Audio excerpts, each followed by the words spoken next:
Cracudos, noiados. É dessa forma que muitos viciados no crack são chamados. Agora, você conhece alguém que tenha conseguido sair especificamente desse vício? Hoje vamos conhecer Adriano Mota. O rapaz viveu nas drogas por 15 anos, perdeu tudo e foi parar nas ruas. Sem destino, sem rumo, sem vida, até que um dia teve um encontro com o caminho e a vida, o Senhor Jesus. Vamos conhecer mais a respeito dessa linda história de libertação? Nosso programa já está no ar.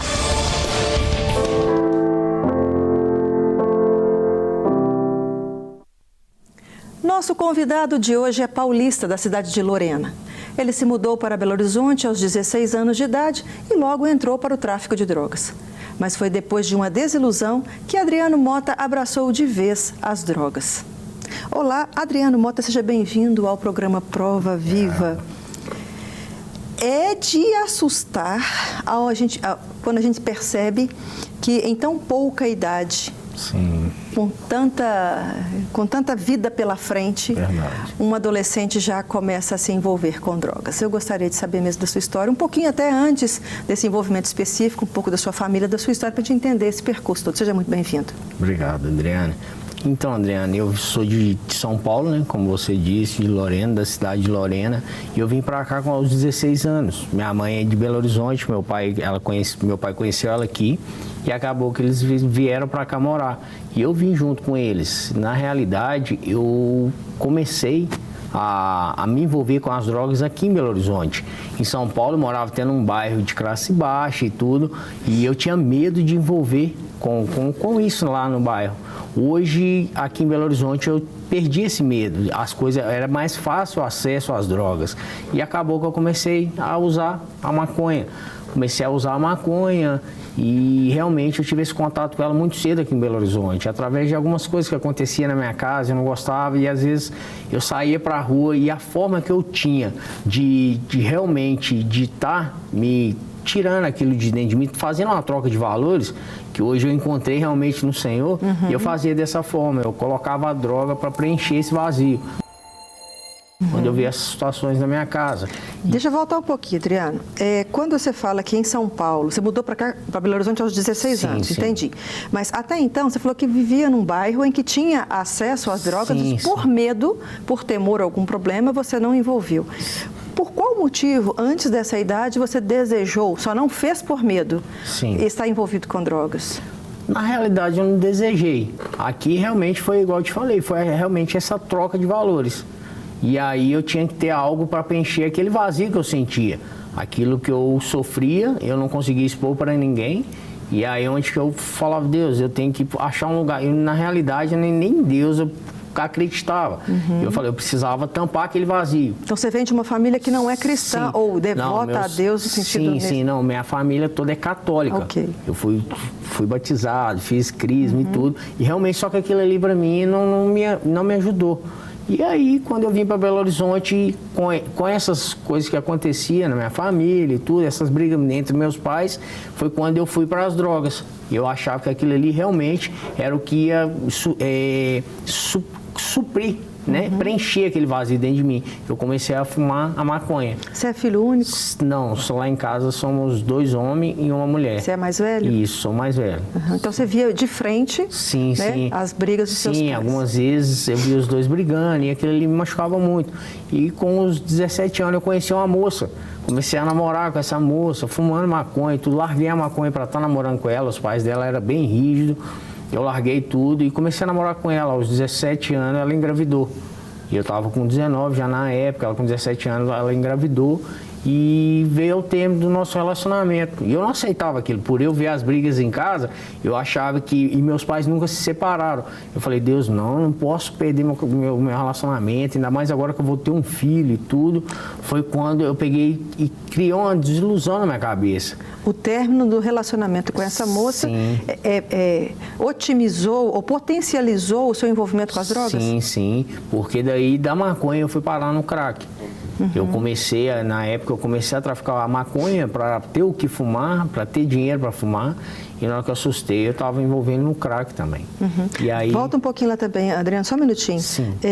Por exemplo, se você tinha uma confusão em casa e você buscou nas drogas a solução ou a paz, né? Você encontrou? Não.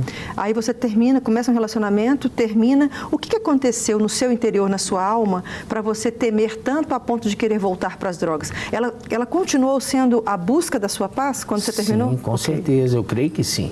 Porque era onde eu sentia, na realidade eu me anulava. Quando eu estava usando a droga, o efeito da droga me anulava. Eu não sentia dor.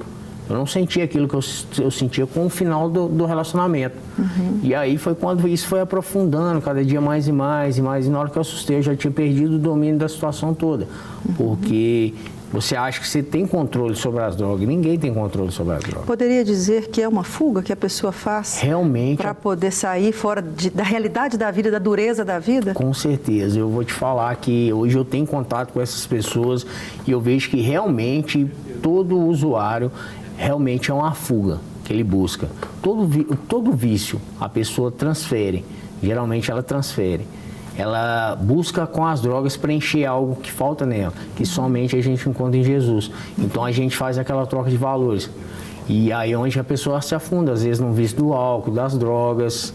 E foi assim que foi comigo. Seus familiares sabiam do seu envolvimento com drogas? No começo não, depois aí foi ficando, como diz, a gente perde o controle e as pessoas começam a perceber. Eu era um rapaz, sempre fui forte, eu comecei a emagrecer, cheguei a pesar 55 quilos. Meu pai. Muito magro mesmo e realmente não parava em casa mais, eu trocava a noite pelo dia.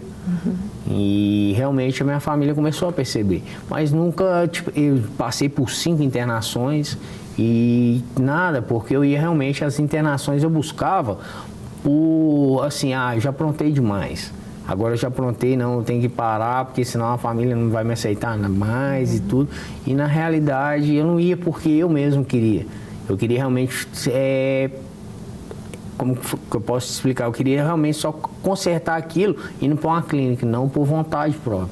Aí ficava 5, 6 meses numa clínica, saía, passava um ano, voltava às drogas de novo. A primeira vez que você foi para uma clínica, você que deu informação para o familiar ou seu familiar é que levou você até essa clínica? Não, eu pedi ajuda, né? Eu realmente pedi ajuda por causa disso, porque eu já tinha aprontado demais. E aí eu falei, eu preciso de ajuda, eu não consigo sozinho e tudo, eu quero sair dessa vida, mas não consigo sozinho. A receptividade dos familiares é importante nesse momento para alguém que está viciado? Com certeza, porque me ajudou muito o amor da minha família. Mas chega uma hora que qualquer família cansa. Quando o usuário ele não quer realmente sair dessa vida, chega um tempo que ela cansa, a família cansa. Porque todo dia você está batalhando para ajudar aquela pessoa e ela não quer sair realmente dessa vida, a família vai se achando que já não tem mais jeito. Assim, eles vão se entregando mesmo, porque é sofrimento. O usuário, ele não sente tanto, porque ele está sentindo prazer enquanto ele usa. E a família, assim, em casa, é só sofrimento. E é onde realmente quem sofria mais, eu creio que era a minha família. Aí você foi se envolvendo cada vez mais? Sim. Isso mobilizou o coração da mãe, filho ou filha? Do meu filho. Do seu filho? Não. Geralmente... Ou confirmou até, não está vendo? Olha como é que você não está tendo. O rapaz não tem, como diz, não quer nada com a vida, né? Quer nada com a dureza. Sim, realmente passou por isso. Eu creio que passou isso na cabeça dela. Apesar dela ter me ajudado bastante. Mas não aguenta, é igual eu falei, se a pessoa não quiser, não aguenta. Ela lutou comigo há alguns anos, mas não teve realmente, a escolha minha foi outra. Por quanto tempo? Então eu já até anunciei, por quanto tempo você ficou nas drogas envolvido? Sim, eu fiquei 15 anos. É muito tempo, Adriano. Muito tempo.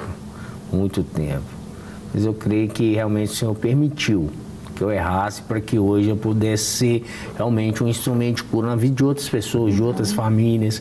Porque hoje eu tenho muito contato com pessoas que têm vício, famílias que são realmente assoladas por causa desses vícios, né? Eu sei conversar com as mães, com as esposas, com os filhos, até mesmo com o usuário, eu consigo entender eles. Quando é que a coisa mudou, então? Eu fui lá para o final, do final da história dos 15 anos. Mas sim, quando é que a coisa realmente aconteceu de virar a chave para você? Adriane, realmente, quando eu entendi que eu precisava mudar de vida, que eu quis mudar de vida. Depois dos 5 internações? Sim, eu já não aguentava. Falei, Deus, agora eu não aguento mais. Foi num dia do meu aniversário, eu estava usando a droga. E eu falei, Senhor, se o Senhor não tem um propósito na minha vida, o Senhor pode me levar, eu não aguento ficar mais assim. O que é que a droga desencadeou em você em termos de malefícios?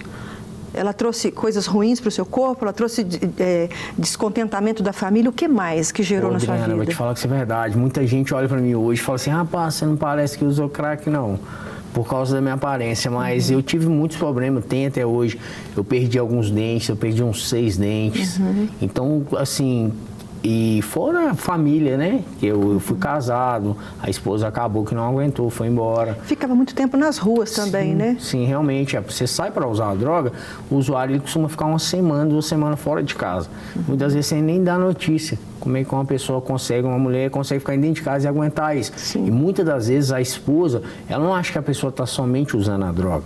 Na cabeça dela passa um monte de coisa, né? Nesse estar na rua, ele era, eu vou dizer apenas, me permita dizer assim, enquanto você estava usando a droga sem a consciência para voltar para casa, você realmente escolheu sair de casa para ir para a rua? Sim, não, realmente era sem a consciência mesmo, a vontade de usar a droga.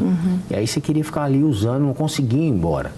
Não, realmente não conseguia ir embora, eu não conseguia enxergar o valor da minha família enquanto eu estava usando. E depois, quando eu voltava, ficava alguns dias em casa, batia onde batia a questão física, a abstinência. E aí, muitas vezes, eu segurava até aparecer, eu sempre trabalhei. Isso que eu ia perguntar, como é que você se sustentava, sim, né? Eu sempre trabalhei. Então, eu trabalhava aquele mês todo e ficava bem, e na hora que chegava no pagamento, ficava 2, 3 semanas fora de casa. Entendi. E às vezes contando mentiras em trabalho, arrumando desculpas para não perder o trabalho, né? Mas sempre trabalhei. E chega um ponto também que você não consegue mais só trabalhar, onde você começa a cometer alguns delitos, alguns furtos, para realmente viver com esse vício, né? É um vício muito devastador, porque você, enquanto está usando, você só quer somente usar a droga. Então, você não tem tempo de pensar em nada. E era isso que eu achava o crack me proporcionava. Eu esqueci de toda a dor que eu tinha passado e queria só mais e mais e mais. Eu quero saber a continuação dessa história. Sim. Aonde que o Senhor entrou nisso tudo e fez Amém. Diferença. Nós vamos para um rápido intervalo, a gente volta já.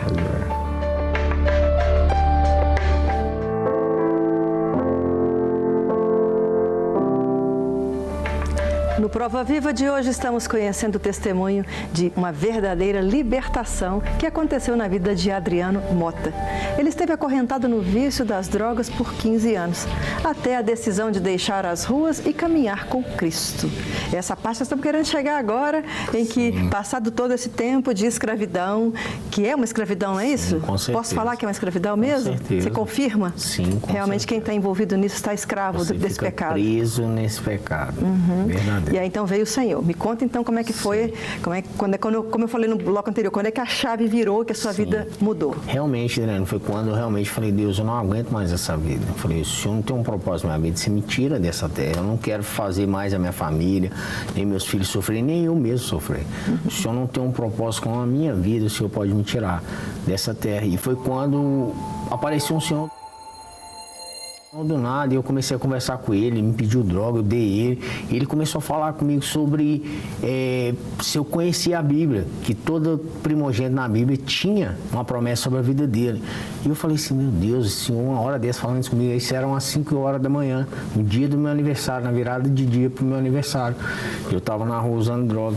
E aí esse senhor sentou do meu lado, começou a falar assim, eu dei droga para ele sim, e ele começou a falar, insistiu em falar sobre essa situação. Eu virei e falei com eles, não, eu sou o primogênito da minha casa. Ele falou, então, eu também sou da minha. E eu creio que um dia eu vou sair dessa vida. Eu falei assim, mas estranho esse senhor falando isso. E eu continuei usando droga, na hora que eu olhei do meu lado, ele já não estava mais. Aí eu falei, uai. Aí eu desci a rua assim, tinha uns usuários. Eu falei, rapaz, vocês viram um senhor passando aqui? Eles falaram, não. Aí eu voltei, no que eu voltei, a droga que eu tinha dado ele em cima do banco. Eu falei, Deus, eu tenho certeza que foi o Senhor Jesus que me visitou. Uau! Nesse momento, que isso? Sim, nesse momento eu joguei as drogas que estavam na minha mão fora e eu falei, Deus, eu não quero mais isso. Subi na casa da minha tia, pedi ela para arrumar um carro para me ajudar a me levar até uma clínica. Eu queria sair dessa vida. Depois desse dia, graças a Deus, eu não usei mais. Eu fui para uma clínica, fiquei numa clínica durante 3 meses. Esse, então, é a última clínica das 5 que você ficou. Sim. Realmente o Senhor me deu uma direção de estar saindo. Com 3 meses eu saí, vim para a Igreja de Lagoinha. Foi quando o Ministério Recomeço me acolheu. Eu participei, fiz o carisma, me formei no carisma. E graças a Deus hoje eu aluguei uma casa, moro ali perto da Igreja Batista, sirvo em alguns ministérios, ajudo na igreja. E o melhor disso tudo, o Senhor tem restaurado cada dia mais o relacionamento com a minha família. E tem me usado realmente para estar trazendo esperança para outras famílias, para outros jovens, em clínicas também. Eu desejo ardentemente, sabe, Adriano, que alguém esteja agora nos assistindo e que tenha essa dúvida se realmente é possível se libertar das drogas através de Jesus Cristo. Por que só em Jesus? Por que uma pessoa não consegue se libertar por conta dela? Porque realmente o vazio que ela tem, que ela acha que ela vai ser preenchido com qualquer outra coisa, ou um ser humano, ou um vício, ou um bem material, nada disso consegue preencher esse vazio, somente o Senhor. Que resposta fantástica. Então é assim, não é a droga pela droga em si, pode ser qualquer outra coisa. Pode ser qualquer É o vazio da alma que a pessoa tem e que busca em alguma outra coisa para ser preenchido. Sim, que o ser humano acha que ele pode preencher qualquer outra coisa, às vezes com a esposa, com o filho, com um bem material ou com algum vício. Não, é somente o Senhor. Ele é suficiente na nossa vida. Eu quero ser boca de quem ainda está em casa e pode pensar assim, mas o cara mudou da noite para o dia, ele não teve nenhuma dificuldade, ele não passou nenhum aperto. Quem que o acolheu para poder dar suporte a ele, no sentido assim de acompanhar, se teve alguma recaída? Sim, eu já passei lutas, mas graças a Deus o Senhor tem me dado força. Hoje eu tenho os pastores que me acompanham, pastoras, e realmente estou inserido no corpo de Cristo na igreja, porque não adianta também você sair desse mundo, qual eu vivi durante anos, e achar que você consegue caminhar sozinho, porque não.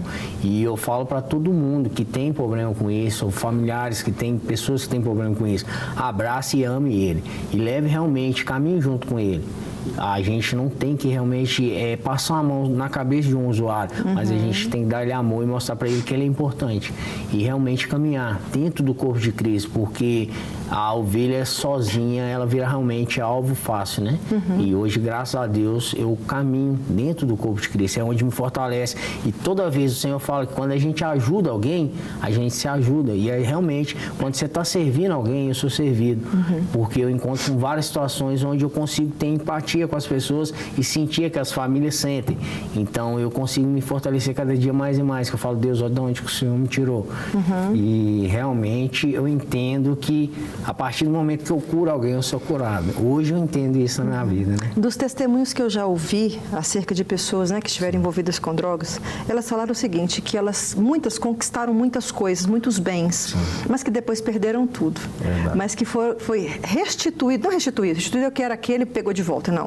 Mas que Deus trouxe algo novo para a vida deles. Não necessariamente material, mas a paz, a alegria, a harmonia em casa. Isso aconteceu com você? Nossa, graças a Deus, Adriano. Hoje, graças a Deus, eu tenho paz. Realmente, eu sei lidar com... Eu tenho, sabe, a alegria de estar junto com meus filhos. Eu tenho uma menina que chama Sara, de 8 anos. Tenho um rapaz de 18 anos que chama Adria. E realmente, hoje eu consigo lidar, estar perto deles e viver com eles, né? E sentir alegria nos momentos mais simples dessa vida. Porque eu creio que é isso que o Senhor quer. E realmente, o Senhor tem trago pessoas assim, tem trago situações, tem restaurado relacionamentos com meus familiares, com meus amigos, e realmente eu creio que ainda muito mais o Senhor vai fazer. Você acredita que você também pode ser canal de bênção para os seus filhos, sendo testemunho de vida e honestidade, comportamento com Deus, para que eles também não fiquem traumatizados e busquem no vazio de suas almas outras coisas que não for o Senhor? Creio, não só para meus filhos, mas como os amigos dos meus filhos também, né? Porque eu nunca escondi deles, eu sempre converso com eles e falo que esse é o pai e tudo, mas nunca deixando que foi eu que consegui.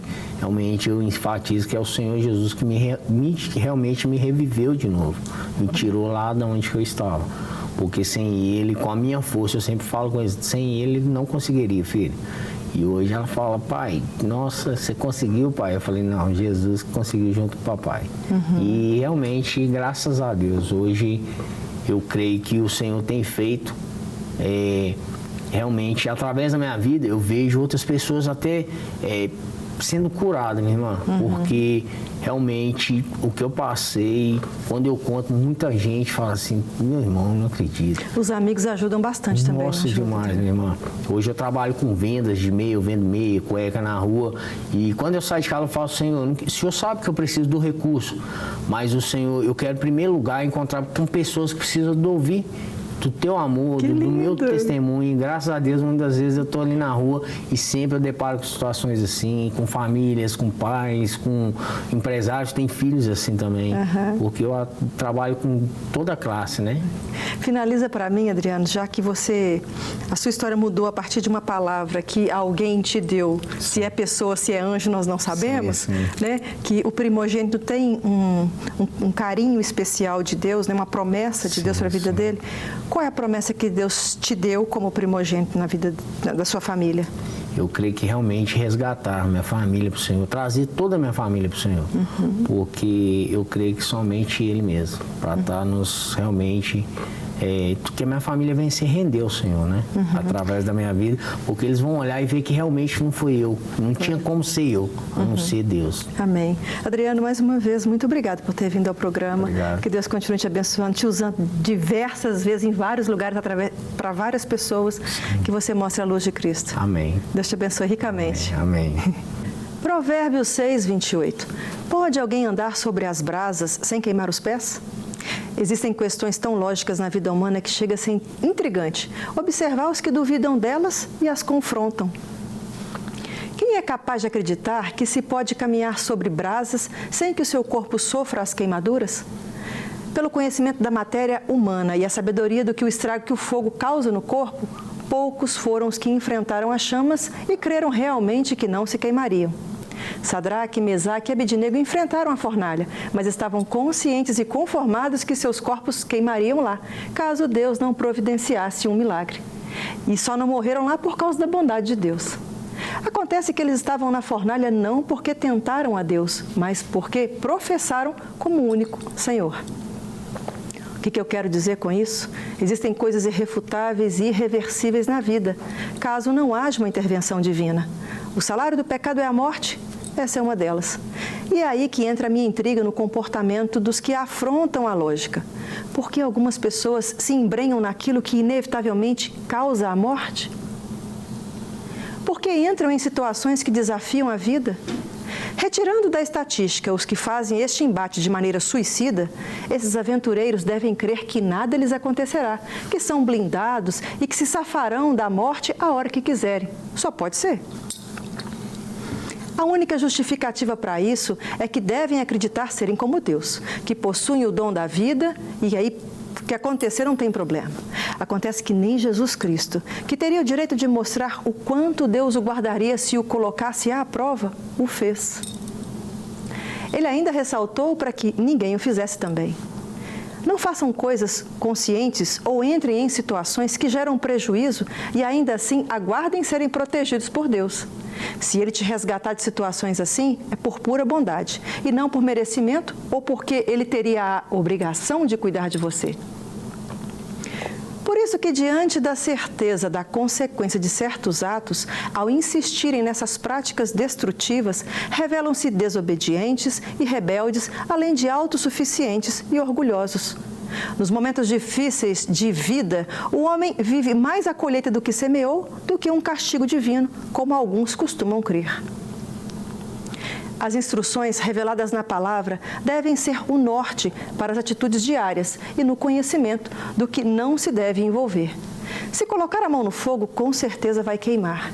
Então, o meu desejo é que você seja convencido de que quem mexe com fogo sai, no mínimo, chamuscado.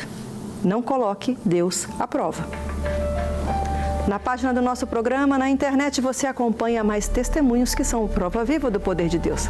Acesse redesuper.com.br/prova viva e assista. Compartilhe também nas suas redes sociais.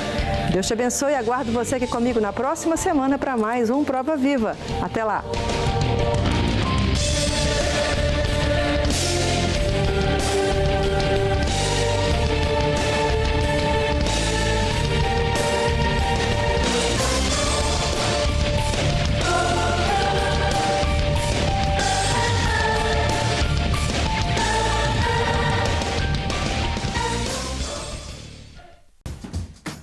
Não quer ficar um segundo por fora da nossa programação? Agora você pode nos acompanhar através das plataformas digitais. Não perca tempo. Acesse, curta e siga-nos. Fique por dentro de tudo o que acontece por aqui. Rede Super, inspirando você.